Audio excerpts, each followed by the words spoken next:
personne qui n'aime pas passer par... Provoquant, Kevin Arsenault ne met jamais de gants blancs pour dire ce qu'il pense. Des fois, je suis cru dans ce que je dis. Oui. Mais je suis une personne qui n'aime pas passer par 4 chemins. Il y a des bons journalistes. Le député du Parti vert n'entend pas faire autrement pour sa prochaine mission. Il y a un grand risque à prendre en tant que politicien à s'attaquer à une compagnie aussi puissante. Il veut s'attaquer à la concentration des médias au Nouveau-Brunswick, en d'autres mots, à l'Empire Irving. Parce qu'ici, 97 % des médias anglophones écrits sont détenus par la famille Irving. Pour Aaron Stouter, il s'agit du pire cas de figure au pays et probablement le pire en Occident. And so that means that we get their viewpoint in all of the major cities, in Moncton and Fredericton and St. John and throughout all the communities. So that's problematic that we don't get to have another view. Une situation préoccupante parce que les tentacules d'Irving ne s'étendent pas qu'aux médias. Du papier de toilette aux quincailleries, de la raffinerie aux stations-service, des chantiers maritimes aux compagnies de transport de camions et de trains qui transportent de leurs pommes de terre, leur bois, leur acier. On estime à plus de 300 le nombre d'entreprises détenues par la famille. Essayer de passer une journée sans croiser le nom Irving, c'est presque impossible.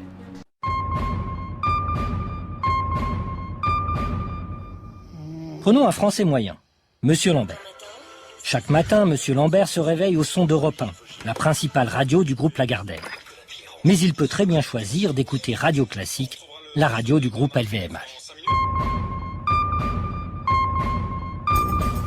Sur le chemin du travail, M. Lambert peut acheter son journal dans l'un des 1000 points de vente du groupe Lagardère.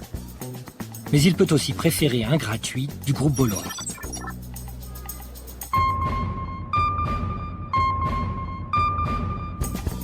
Au bureau, la collègue de M. Lambert peut s'informer en surfant sur un site du groupe Lagardère ou en feuilletant un magazine du groupe Lagardère. Mais M. Lambert, lui, peut lire le quotidien du groupe Dassault.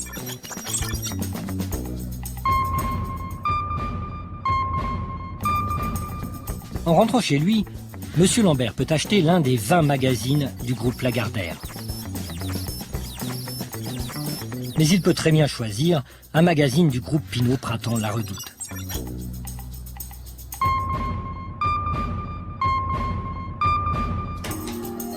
À la maison, M. Lambert peut zapper sur l'une des 8 chaînes du groupe Lagardère. Mais il peut aussi regarder le 20h de TF1 du groupe Bouygues. Je considère pour moi, Claire Chazal, que l'argent et la politique doivent être séparés. Ainsi, passer une journée sans le groupe d'Arnaud Lagardère a un prix. Celui de fréquenter une poignée de personnages du même acabit. Tous dirigeants de grands groupes industriels ayant investi dans les médias. Pour ces groupes, tous liés à des marchés publics, vendre de l'information a un double intérêt. Disposer d'un levier politique évident et faire des profits. Leurs entreprises ne sont pas soumises au même traitement journalistique que celles qui ne leur appartiennent pas. À titre d'exemple, le 9 octobre 2018, une explosion survient à la raffinerie Irving à Saint-Jean, la plus grande raffinerie au pays. Voici la une des journaux Irving le lendemain matin. Miracle à l'Action de grâce. Dans les journaux nationaux, on pouvait lire « Explosion à la raffinerie Irving. Des employés sont blessés. Quelles conséquences à la suite de cet incident? » Mais la une du journal local disait « Miracle à la raffinerie. » Il parle beaucoup de « On adore la province ». Rien de surprenant pour le journaliste et auteur du livre Irving versus Irving, Jacques Poitras. À un rédacteur, ils ont dit « On veut un journal épicé, mais pas trop chaud ». À un autre rédacteur, ils ont dit je veux pas un cowboy. Et à moi, je traduis un peu, mais ils ont dit on veut pas que les gens au journal brassent la cage simplement pour brasser la cage.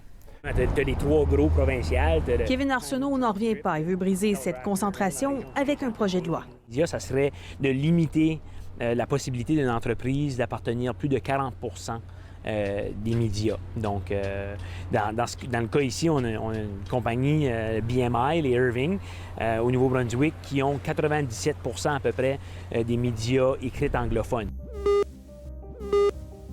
Senator Keith Davey recommends some firm steps, but mainly... La concentration des médias, on en parle depuis belle lurette au Nouveau-Brunswick et au pays. Dans les années 70, le comité spécial du Sénat sur les moyens de communication de masse, mené par le sénateur Keith Davey, concluait que c'était une ère désastreuse pour le journalisme au Nouveau-Brunswick. En 1972, le Bureau de la concurrence a même poursuivi les Irving pour monopole des médias. Reconnus coupables, les Irving ont fait appel de la décision et ils ont gagné en Cour suprême du Canada.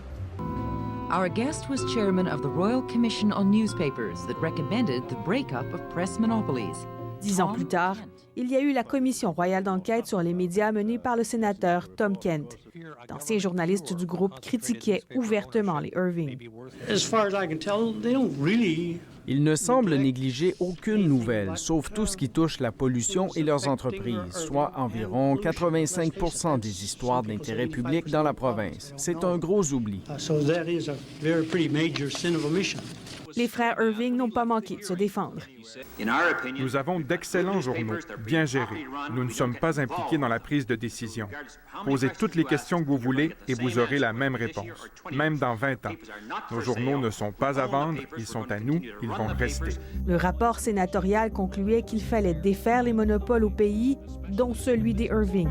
Tom Kent croyait que certaines des recommandations seraient appliquées. I think it's quite certain that in the nature of a thing like this, what is recommended will not be implemented exactly as recommended, but that a great deal of it will be. Yes, certainly I think so. Mais en vain. En 2006, le Sénat se penche à nouveau sur cette question et arrive aux mêmes conclusions. Encore une fois, rien n'est fait. Ces monopoles inquiètent la sociologue Erin Stouter. Je suis très inquiète. C'est déjà difficile de trouver de l'information de qualité, surtout au niveau local.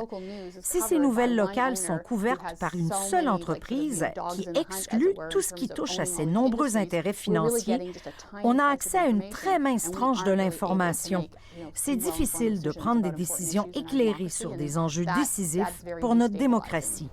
Ici, tout le monde connaît quelqu'un qui travaille pour l'Empire. À l'échelle d'une petite province comme le Nouveau-Brunswick, ils sont énormes.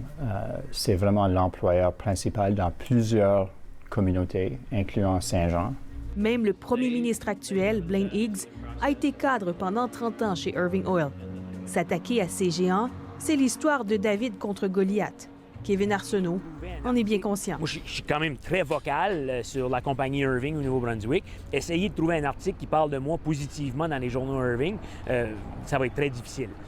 Il faut de la volonté politique, mais dans une petite province avec un géant industriel comme l'Empire Irving, on ne mord pas la main qui nous nourrit.